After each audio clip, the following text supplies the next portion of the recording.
YouTube? Capital G here. We got some turn skipping shenanigans for you guys to check out. You know the type I'm talking about. The type that would make even Dio Brando be like, what in the name of Jotaro Kujo is going on? You guys know usually when you're talking about skipping your opponent's turn, it's done with Arcana Force, the Warudo, or I guess Teleknight Ptolemaeus if you're playing traditional, whoever the fuck still plays that. But generally speaking, it's only done with a couple of monsters. This is going to be done a little bit of a different way. You guys can see we got some Igknights here, and I guess the award for most forgotten pendulum archetype ever goes to.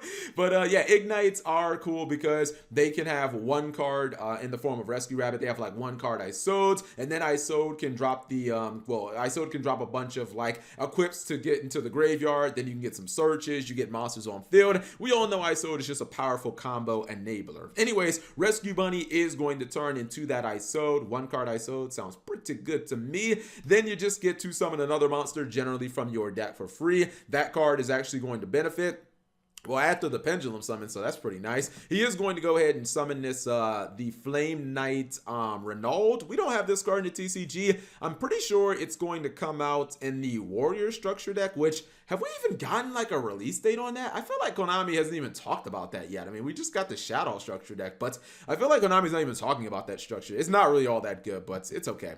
Anyways, he is going to pick up that Bamboo Sword out of his graveyard, and he's actually going to trigger, or he's actually going to trigger the effect of the Cursed Bamboo Sword, and he's going to get the Burning Bamboo Sword. There are too many of these bamboo cards to remember. Burning Bamboo, Cursed Bamboo, Broken Bamboo, and Golden Bamboo, if I'm not mistaken. I feel like there's probably like 2 or 3, maybe 10 more that I missed. Anyways, this is essentially going to be the combo. So Terminal World is a card that skips your opponent's main phase 2. It essentially makes them play speed duels, or I don't think Duel Links has main phase 2. I've never played Duel Links, but I know in the anime, like Vrains, I know that there's no main phase 2 in speed duels. So yeah, this takes away your opponent's main phase 2, but this card has the ability to take away their main phase 1, which is interesting because if it's face up and you activate a bamboo card, you skip your opponent's next main phase 1. This means that your opponent is only playing with the draw phase, the standby phase, and then the end phase. I mean, they get a battle phase, but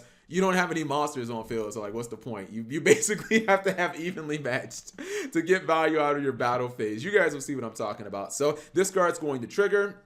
And it's interesting, he's actually going to trigger this twice. I haven't actually tested this, but I think you might actually be able to skip multiple of your opponent's main phase 1s. I'm not sure if the effect stacks. I don't know why I would activate multiple times if it didn't stack. Anyways, he's just getting some negation from the Boiled Savage Dragon. He's also going to use the boss monster of the Warrior structure deck, the God Phoenix Gearfried, just as some monster negation, which it's completely unnecessary. Your opponent cannot summon, and they cannot set because they don't have a main phase or main phase 1, so or main phase 2 or 1, so there's no way your opponent can really use monsters. The negation of this is kind of pointless, to be honest, but it's a big beater, so there's that. You can see he goes into battle phase.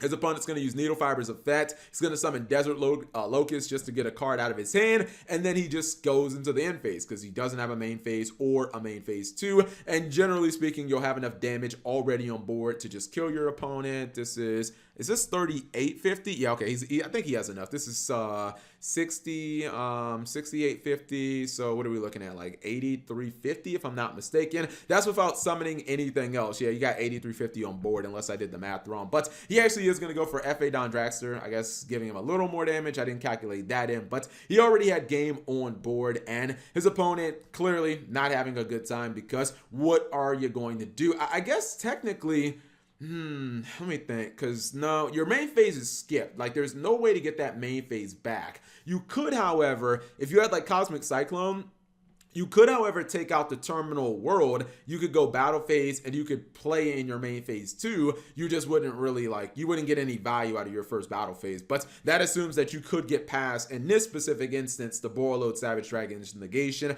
and still have, like cards to play with that would be effective in that situation. But a little bit of a soft lock here, essentially kind of skipping your opponent's turn. And it's one of those decks where one turn is all you need, because if you can get through that one turn with your opponent not doing anything, anything, then you should be able to win. Anyways, let's go ahead and check out the deck list. I'm pretty sure I've got it already loaded. It should have a whole bunch of warrior monsters.